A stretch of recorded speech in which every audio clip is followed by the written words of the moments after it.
You're listening to the Gambling Gauchos. Talking Texas Tech, betting on the Big 12 and beyond. We've got everything you need: money lines, memes, and matadors. Well, You want to quit, Ethan? that'll be the day. Now, here's Kyle Jacobson and Rob Bro, the money line matadors, the casino cowboys, the parlay picadors. You see, in this world, there's two kinds of people, my friend. Those with loaded guns, and those who dig. You dig. Where? The Gambling Gauchos. Oh, and one more thing. It's all West Texas. It always has been.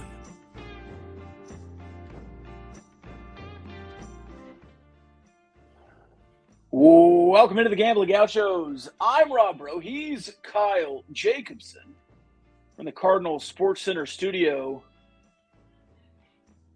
Remote edition as we join you live from Christmas. Today after Christmas. We're having Christmas in just a second. Have you had a good Christmas so far, Kyle? I have. I am at my mom's house in the Dallas area, and there are 6 children under the age of 7 elsewhere in the house. And so if there's background noise, screaming, crying, forgive me in advance. There's Yeah. kind of a lot going on in my neck of the woods. Yeah. I'm about to have a Basset Hound and 3 nephews barge into in a second, so we'll figure it out. Yeah. Also, a lot going on this week with the Texas Bowl. Let's get right into it. Is there anything you want to see this week? All right, music's on a loop. Let me go turn that off. I didn't know it was going to loop. Hey, we're on Oh, holiday Luke's check. vacation. Okay. We're not at the top of Hey, our man. game. Well, I put the open right into StreamYard so we could have it on the stream, but I did not unclick loop. So, anyways, is there anything you want to see, or is there anything that would kill some momentum, I guess, for the bowl game and for Texas Tech football? So my thought on that is that Ole Miss is very much a team with an identity, and they are going to come in and try to dictate terms to you. And they'll do that with anybody. They run the ball at almost a 2-to-1 split as often as they throw it. And so they're one of the fastest teams in the country tempo-wise. So their game plan coming in is we're going to run the ball down your throat. As soon as our guy's knee hits the ground, we're lining back up and we're going to run it down your throat again, and they will do that until you stop them. And so what I want to see from Texas Tech is basically the opposite of that. Force them out of their game at least a little bit. I mean, I don't think they're just going to move away from their identity entirely. But if you can put them in some obvious passing downs, you can't really slow down the tempo other than doing some very deliberate substitutions, which is something we could talk about a little later, perhaps. Anytime they sub, you need to sub too, even if you like the 11 you have on the field. But yeah, basically that. Don't let them just come in and play the exact type of game that they want to play. Do something to throw a little bit of a counterpunch and maybe get them off balance, off kilter a little bit in terms of what they want to do offensively is what I would like to see from Texas Tech. Yeah, what's crazy is Texas Tech offensively is also fast, but they're going to throw it a bunch. And Yeah.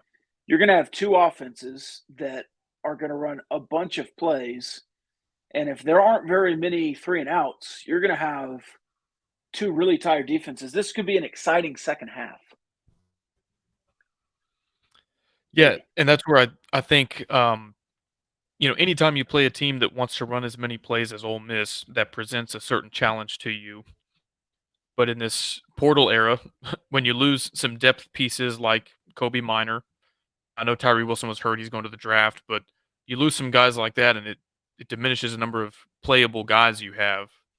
And like I said, even if like the 11 you have out on the field, if Ole Miss subs, you want to sub too just to slow them down. And so having one fewer corner or linebacker or defensive lineman that you could just sub in just to churn some clock kind of adds an added wrinkle because you have fewer guys at this stage in the season than you would if you played Ole Miss in the season opener, let's say. So, yeah, I'm interested to see how the depth holds up just generally, but specific to what Ole Miss is trying to do. Can you run some guys on the field that maybe aren't as experienced as you would like them to be, and can they hold their own when they're thrust into action because you're going to be trying to sub as often as you can? What's crazy on that is the transfer portal. You're going to miss Reggie Pearson and Philip Bleedy and some of these guys that were heavy rotation pieces or starters. Yeah. On the other side, they have like 14 guys in the portal, but Lane Kiffin lets anybody who wants to play. There's not going to be any quote unquote opt outs. So even the guys that are gone, even the guys that are in the portal available to play, I think there's 8 or 9 guys in the portal at the bowl going to play. So that's going to be interesting. I don't really think it affects either team too much. Ole Miss is a team that didn't finish well, games or the season. And Texas Tech is a team that finished well. So we'll see. Not on the road, though. They did not finish well on the road until Iowa State. Yeah, didn't actually win a true road game until that Ice Bowl up in Ames. But yeah, to your point, Ole Miss started, let's see, 1, 2, 3, 4, 5, 6, 7-0. They rose all the way to number 9 in the rankings, and then they finished 8-4. So they must have gone 1-4 down the stretch after the 7-0 start. And some of that is non-con. You know, they started with Troy, which is a good group of 5 team, but a group of 5 team nonetheless. Central Arkansas, and then before they fired their coach, one of the worst teams in the Power 5 in Georgia Tech, and then Tulsa. So the 4-0 might have been a tad misleading, and then close games versus Kentucky, beat Auburn by 2 touchdowns. Auburn was not a good team this year, so maybe that was a little bit of a facade. But yes, they had a good record. Whether that told the whole story or not, they were highly ranked, and then kind of finished the opposite of Texas Tech, who comes into this game on a 3-game win streak. They've lost 4 of their last 5 coming in, and we can get into more of the specific X's and O's. It's a very cliche storyline in bowl season, but there's always that which team wants to be there more, which team has more on the line, and it's hard for me to imagine a team coming off of a Sugar Bowl appearance last year that was number 9 in the country in October is really just chomping at the bit to go prove something against little old Texas Tech from the Big 12. And so I'm not saying that's going to like swing the entire game. I don't know if I buy into that a ton, but put a gun to my head and say which team wants to be there more, which team has more on the line, has more to prove. I think it's Texas Tech. Yeah, and you look at last year's bowl with Texas Tech and Mississippi State, it was very obvious early in the game who wanted it more. And it didn't stretch out on the scoreboard till later, but Mississippi State was flat and they had some guys opt out and guys not there. That's not quite the same with Ole Miss. It seems like everybody wants to be there and play, but again, like you just said, I don't predict Lane Kiffin is going to have these guys just up and raring to go. And it was weird in SEC play. Like they got curb stomped by LSU, which kind of started their downfall. And they lost to several good teams, but again, I just don't think Ole Miss was very good this year. Defensively, they looked really good in the first 7 games. And then they gave up like 40 to LSU, which LSU turned out to be pretty good. But I don't know. I don't think Ole Miss is a good team. They're a good team, but I don't think they're a great team. Even at 8-4 through the SEC West, the big bad SEC West, I absolutely think Texas Tech can go win this game. I mean, Ole Miss hangs their hat on offense. That's Lane Kiffin's identity. Like we said, they want to run plays. They want to run it right down your throat, score a lot of points. Since mid-October, they scored 20 at LSU. They scored 31 at Kyle Field against a bad A&M team. They scored 24 at home against Alabama. They scored 27 on the road against Arkansas. They scored 22 at home in the Egg Bowl against Mississippi State.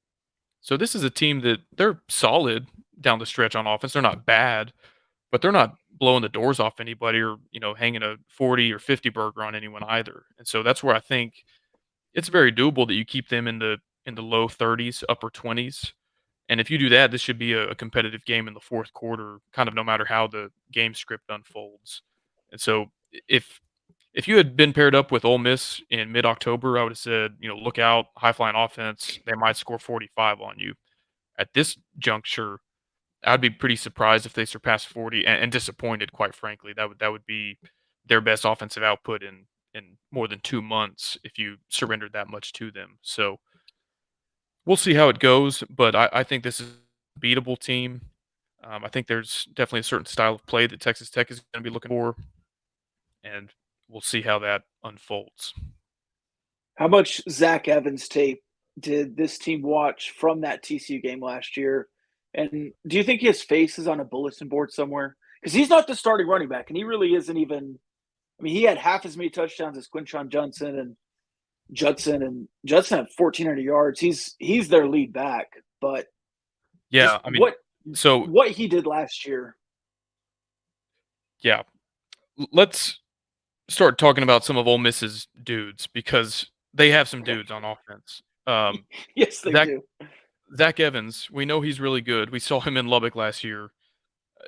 I mean, had he played all 4 quarters of that game and they fed him the rock 35, 40 times, I don't know what that would have looked like.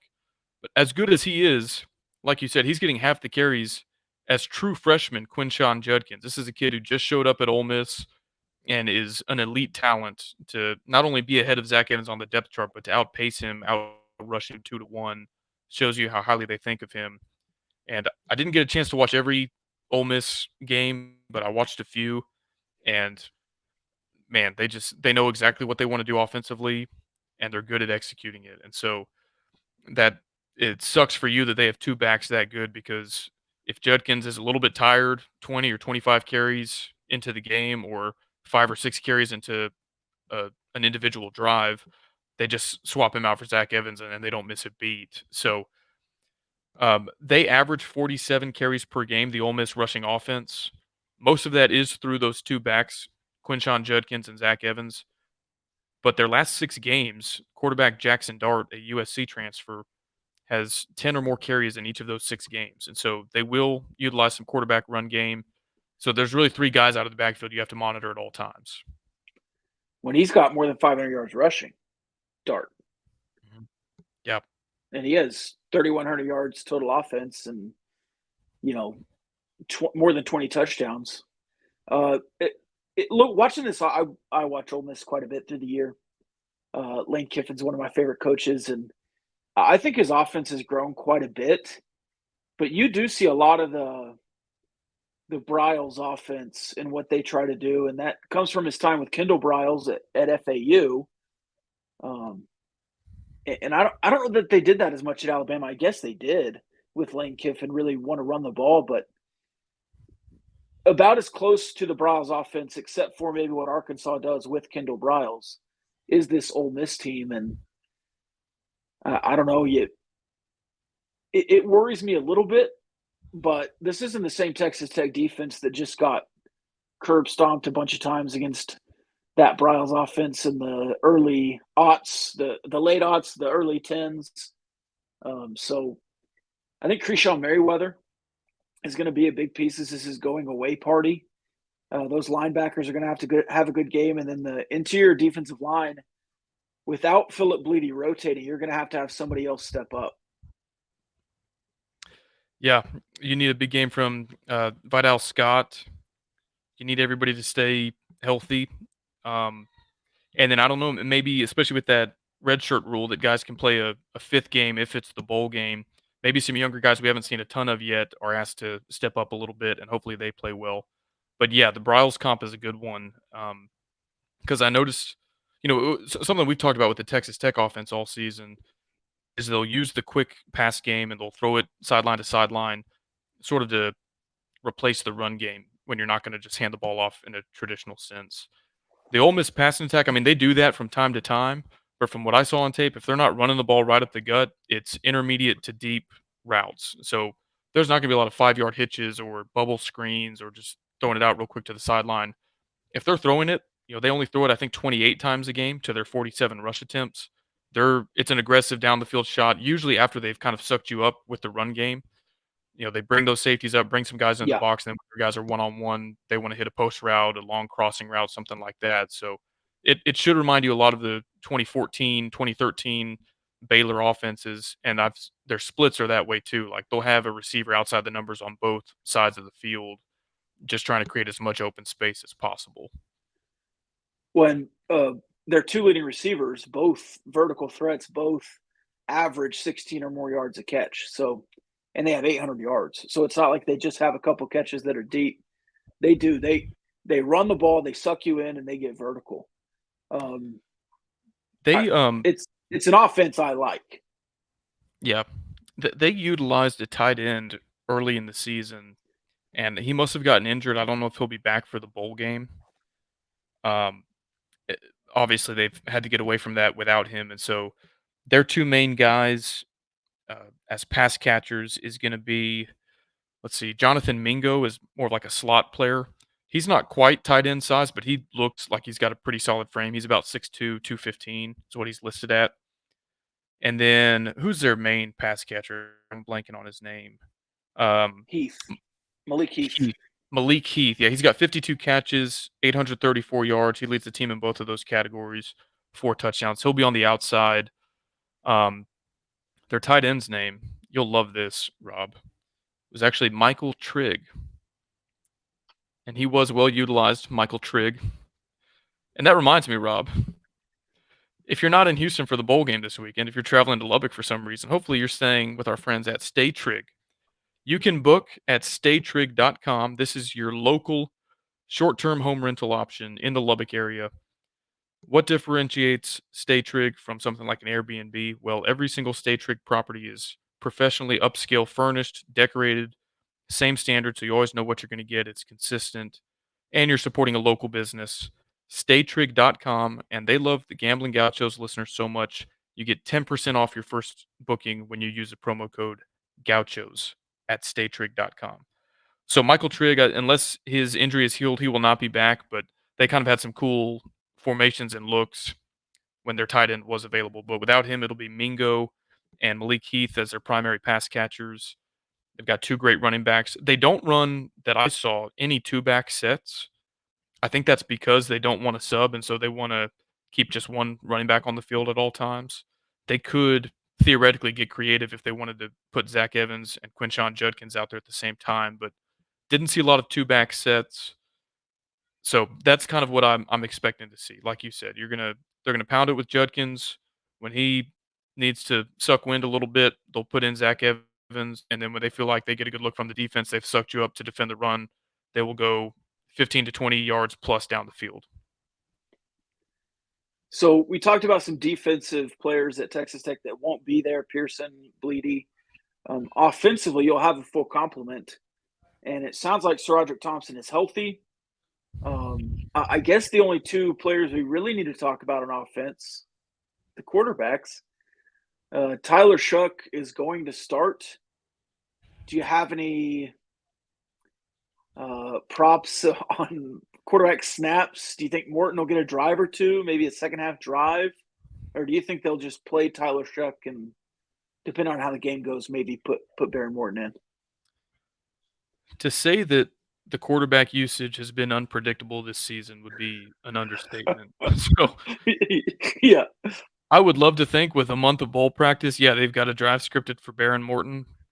I haven't heard anybody ask in those media availabilities, are we going to see both quarterbacks? Are we going to see all 3 quarterbacks like we heard every week during the regular season? So I don't know. I'm not even going to take a guess. I would like to see some Behren Morton in this game. As far as what you need from Tyler Shough, though, actually, you know what? Before we talk this, I just want to make one more comparison. When I was watching Jackson Dart, Ole Miss's quarterback, run the ball, he's not super fast. He's not a power runner either.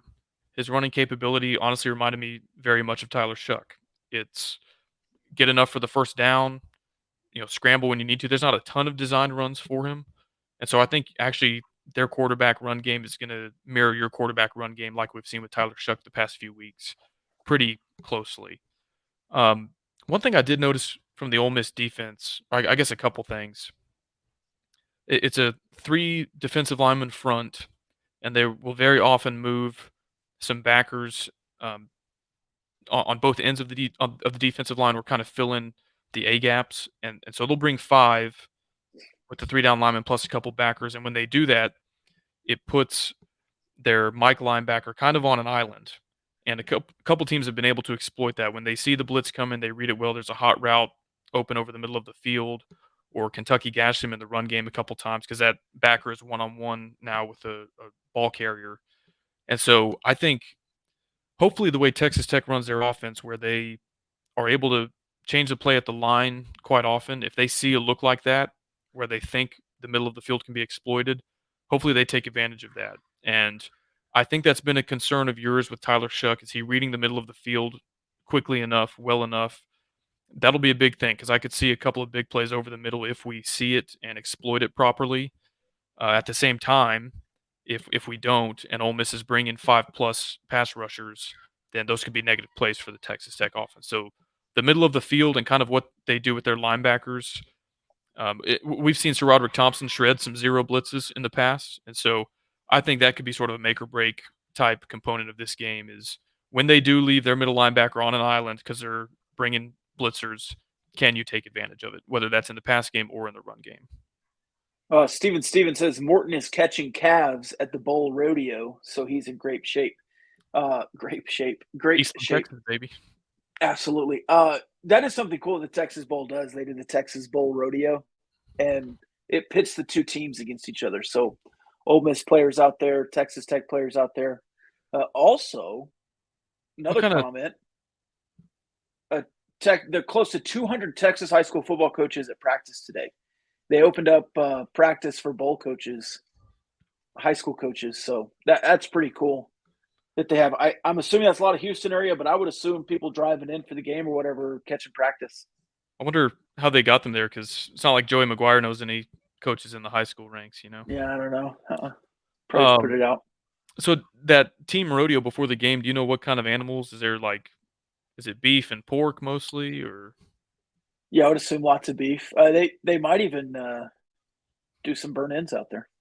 I wonder if there's some future Rahino barbecue at that rodeo.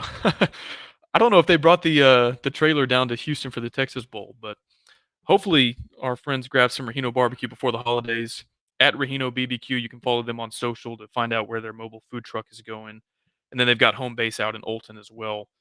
So if you are traveling back to Lubbock, maybe during basketball season or a little bit later for the holidays, spring graduation in a few months, go visit our friends at Rahino. You can order online at Rahino BBQ ahead of time to make sure they don't run out of whatever it is you're looking for. And yeah, whether you want beef, pork, chicken, turkey, chili, jalapeno poppers, I know I'm missing other stuff. It's all there, and it's damn good. So shout out to our friends at Rahino Barbecue, longtime sponsors of the Gauchos podcast. Maybe our boys at the Texas Rodeo caught something that they can put on the smoker in a few days. I don't think you can take it home if you catch it. It's catch and release, I think. Yeah. At the rodeo. Oh man, you ever go to the rodeo? Yeah, back in Austin, my mom's company that she worked for a long time got free tickets to the rodeo and concert in Austin. That's actually getting to know the Gauchos when my entrepreneurial spirit began, because her company was giving more tickets than they could use, and so we were scalping them at the door. And I was in like middle school, just making bank, like hundreds of dollars scalping these tickets. So That's awesome. Anyway, yeah. And I went to a couple at the old Coliseum before they knocked it down. Looking The forward ABC to them. rodeo. Yeah, looking forward to that coming back whenever we have the facilities constructed to host that again. But yeah, I like going to the rodeo. It's a fun time. We also did the monster trucks out at the Coliseum. That was awesome. Yeah, Can't wait for that. What is it? Convention center they're trying to build. the Expo Center. The Expo Center. If they ever get that done, we'll see. Yeah.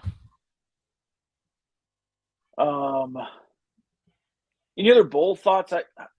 I know Texas Tech plays basketball this week too. We don't have to mention that. We can keep this to the Texas Bowl, but I'm I asked you at focused the on all top. Yeah, absolutely. I asked you at the top if there was any thing that would kill the momentum for Texas Tech if it was a blowout in Ole Miss favor. I would be a little upset. Obviously, we're going to be down there. I'm not going to want to watch a blowout, but it'll be so quickly forgotten. Last year was so specific to Mississippi State and the Pirate and Mike Leach that there was a lot of things to glean from that bowl as far as how you're doing and what you're doing and getting it all done. This go around, I'm not going to say it doesn't matter because I think bowls are important in their own right, but there's not as much momentum to gain this year, in my opinion. Yeah, I mean, you've already got your incoming recruiting class locked up.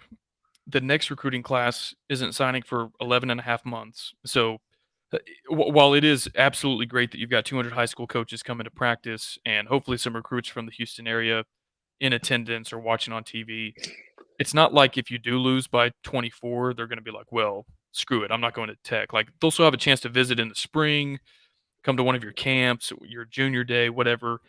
So, yeah, I think you have very little to lose in that respect and really just all something to gain. Like, we've talked about how great it is to have a winning record in Big 12 play. You could just sort of alter that phrasing and say, like, well, this is your record against Power 5 opponents. If you beat Ole Miss, you'd say, like, well, we had 6 wins against Power 5 opponents this year, 7 if you count Houston, incoming.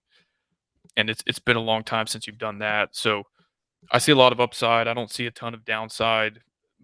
Of course, you don't want to lay an egg and lose this game, but there are other programs, other bowl games that probably feel like a loss would be very detrimental, but I still think you'd be certainly building in the right direction and not losing any of the momentum that Joey McGuire has established if you do drop this one. I guess you alluded to first time you had a winning record in the bowl and all that stuff. This will also be the first time you have 8 wins if you win since 2013. And Cliff's first season when you went 7-5, that just felt so weird because you were 7-0 and then 0-5, and then you beat Arizona State. But Arizona State, yeah, Holiday Bowl. And you were gray in that bowl, black, gray, black. This time you're wearing what you beat Texas in as the road team, black, red, red. I believe Ole Miss is wearing their light blue helmets, light blue uniform, and white pants. Do you like that uniform matchup? I don't know that I do. I'd like to see it live and in person first, but it might look pretty good on TV. I like it a lot. This is what Ole Miss wore in the Sugar Bowl versus Baylor last year, and it looked a lot like the Houston Oilers to me, which I think was a great NFL uniform combo. And so if they're going their Houston Oilers look, I thought your black, red, red looked really sharp against Texas. I'm not a very superstitious guy, so I don't believe in, uniform comp. Some people are like, oh, we're 0-4 the last time we've worn these uniforms. I don't really. Right. I thought their reasoning for it was cool. They were like, yeah, this is like the Danny Amendola era, and we're playing in Amendola's backyard. He's from the Woodlands. And so I was like, well, I guess kind of like that they at least put some thought into it, and whether it's a stupid reason or a cool reason, they have a purpose behind why they're wearing the uniform combo. So I think it'll look good, sort of, color rush style, but I like Ole Miss's selection and I like our selection, so I think it'll look good. Same, and I like they're doing it on the road. As the road team, they're wearing red. I kind of like that. It's a bowl. Who cares? You can tell the teams apart. I do want to clarify something for maybe listeners that haven't seen this on social media. The helmets with the state of Texas and the Houston skyline, the white helmets, those were just bowl practice helmets. A lot of people were like, are we really going to wear these? No, you'll be wearing the black helmets. And a lot of people have also asked, are we going to be honoring Mike Leach any kind of way? As I understand, there's the pirate flag on the back of the helmet. And so they will have that to honor Coach Leach. And I think Ole Miss is doing something similar to honor the pirate as well. So, yeah, they are doing that. They're not wearing the white skyline helmets. So anybody who was worried about that can rest easy tonight. If you are watching this as a preparation for the bowl game, this is the Texas Bowl preview, and you're going to be at the bowl, you can come see Kyle and I at Bell Station at 4 o'clock from 4 to 6-ish, 7-ish, as we prepare at Bell Station, and then kind of caravan to the stadium beforehand. It's free to come to Bell Station. If you're wearing Texas Tech gear, there will be drink specials. I think they're going to have some Chiltons and maybe a couple of other drinks on special for You, the fan, will also be doing a live podcast show, something there at the game. Maybe do some audience participation. So come find us at Bell Station, 4 to 6-ish, and then head over to the stadium with us. You left out the best part. It's also steak night, so you can It get a is. ribeye. Absolutely. Pictures on Bell Station's Instagram look pretty good. So yeah, we'll be doing steak, probably some Chiltons or something, live show.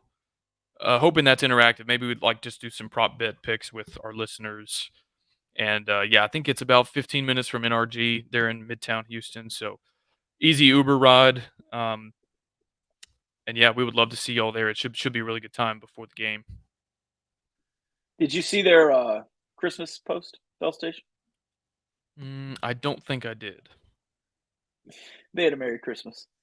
Okay, good for them. They also did Toys for Thoughts, which I thought was really funny. Ole Miss is holding opponents to 24.5 points per game. Does Texas Tech surpass that?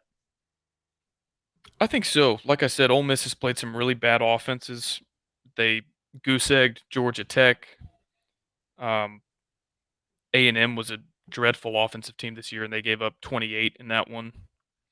So now that was a true road game for Ole Miss, but this is neutral site, so maybe not too terribly different. But yeah, I think they can be held into the low 30s, and I view 24 as kind of a floor for you, or it should be a reasonable floor. I mean, Ole Miss's last, let's see, 1, 2, 3, 4, 5, 6, 7 opponents have all scored 28 or more. Do I have that right? Yeah, and a lot of them down the stretch. Yeah. So, okay, Ole Miss or Mississippi State scored 24, and then everybody else in their last 7 scored 28 or more. So if you're not at least in that 24 to 28 ballpark at minimum, I feel like something went horribly wrong. Maybe they just completely out schemed you, or you're executing terribly. So yeah, I mean, thinking of it in those terms, if you're at 27, 28 minimum, and you feel like you can hold them into the low 30s, again, this should be a competitive game in the fourth quarter. I think the spread reflects that. Ole Miss has settled as a 3.5-point favorite, so Vegas is expecting this to be a pretty close game. So yeah, I do think over 24.5 is a pretty safe bet, especially given the tempo both offenses play at.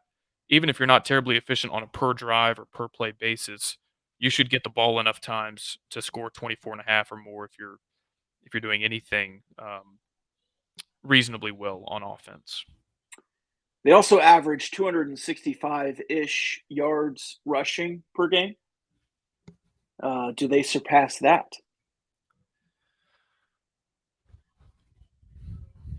You said 47 carries. Yeah. Per game, 265 yards.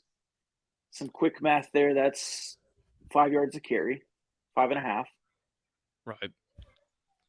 Man, I'll lean under, and here's why. I was looking back at quarterbacks to adjust for the volume of plays that Ole Miss runs. Like I said, Jackson Dart has had 10 or more carries in 6 straight games to end the season.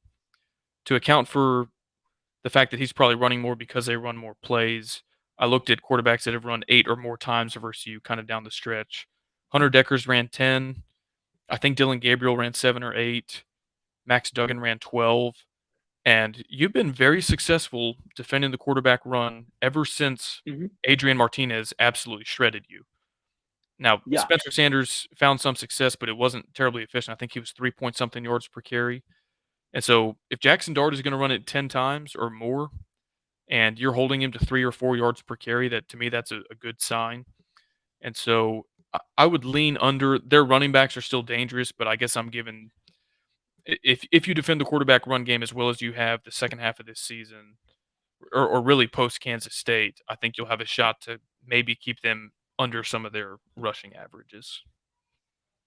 You've averaged on defense, given up 4.2 yards per carry, so that would be under their season average. But you only average 3.5 for the season total, so you also need to up that. We've got a bowl rodeo update. Texas Tech up 3-1. There are 7 events. Do what? What was that? The bowl rodeo update. I guess Steven Oh, Stevens Bowl is Rodeo. checking it out. Yeah, it says Tech's up 3-1. They have 7 events. So hopefully we don't blow a 3-1 lead at the Mm. rodeo there. That would not be good. Bad omen. Bad omen. All right. Do you want to do the diversified lenders mailbag? We asked late. There's only one question in there, but we can. If you also need to turn your accounts receivable into money, go to diversifiedlenders.com. You and I were just so focused on Ole Miss that we forgot to put out the bat signal It's for the. it's also we were. Let's see.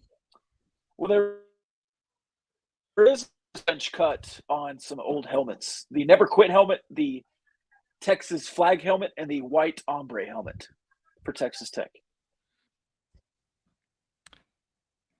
I would cut all three, It's but painful for you. Yeah. Gun to my head, I'll start the Texas Pride, bench the Same. ombre. Same. Yeah, I guess Those I'll Never stick Quit that. ones were bad. Yeah.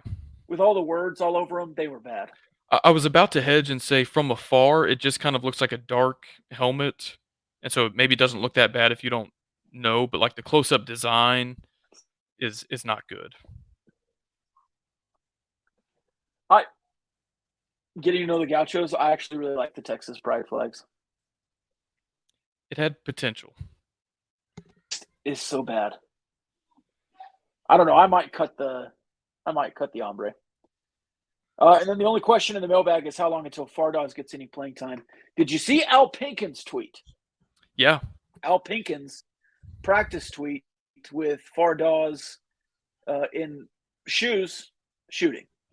No boot. Yeah, that's the what is it, $450,000 question when Fardaws is gonna be available. Ish.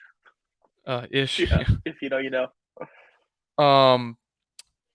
Hopefully soon, right? I mean, you don't wanna rush him back, and Right. this is sort of the I guess the timeline, there's different accounts. I don't know if it was ever realistic to think he'd be back, like, playing at the start of Big 12 play, but he's out of the cast. He's at least doing shoot around without the cast or without the boot. So I don't know, maybe another 4 weeks. Could he be ready by late January and then, put in a solid 6 or 7 weeks before the tournament gets here? Now, that 6 or 7 weeks would also probably include some phase in where, he plays 4 minutes his first night, 8 minutes his next night, and you kind of see where his conditioning is at, and 'cause it's hard to not play basketball for by then, what would it be? Almost 6 months maybe, and then just plop you right into the middle of the conference slate in the best basketball conference in the country and say, "Go get him, Tiger." So, I don't know what that'll look like, but hopefully he has enough time to at least ease into it where if you are playing postseason basketball, he's conditioned up to speed, even if that's only 12 minutes a game. Hopefully you're at that point by mid-March. All right. Instead of final thoughts, I'll ask you for a score prediction on the Texas Bowl. I'll go first if you want me to. Well, before we do that, have you seen the movement on the total? No. Is it going over? It's up to 71. Holy crap. Yeah. I was going to take the under then. That's a lot. Ooh, I'm going to adjust my score. I'm leaning under as well. Cuz I mean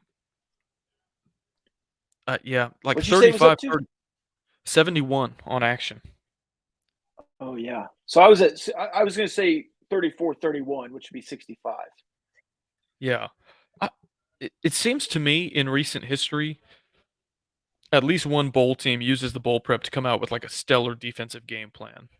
And I hope Yeah. you do that to them instead of them doing that to you. But if one of these teams only gets to like 17 or 20 points, I think that'd be a brilliant defensive performance from the opposite team. Then you're on track for the under unless the other team just goes off. So Yeah.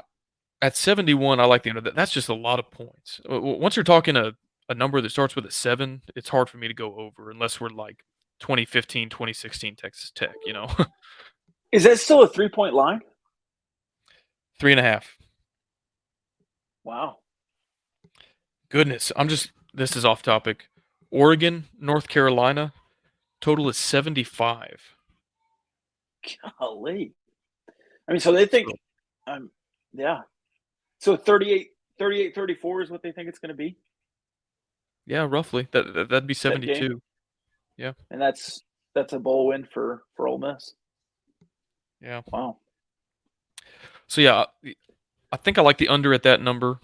At 68.5 or something, it's a little bit more dicey, which is, I think, about where it opened. The spread is 3.5. I don't know, man. I was thinking about this, and I was thinking about maybe just parlaying. Like, if Tech wins, I think the total will go over, because I think you kind of have to outduel them. So I was thinking about parlaying Tech in the over or Ole Miss in the under, because if they win, it probably means they establish a run, they run some clock, sustain some drives, and I don't know, maybe that format doesn't look as good for you, but I don't know, man. I was also, as I started to watch them and just the way Ole Miss finished the season, thinking like they're pretty beatable. And I also think this: Joey McGuire is still only 1 year on the job, but this team has been through some stuff together. Let's see, 3 overtime games, all 3 were wins.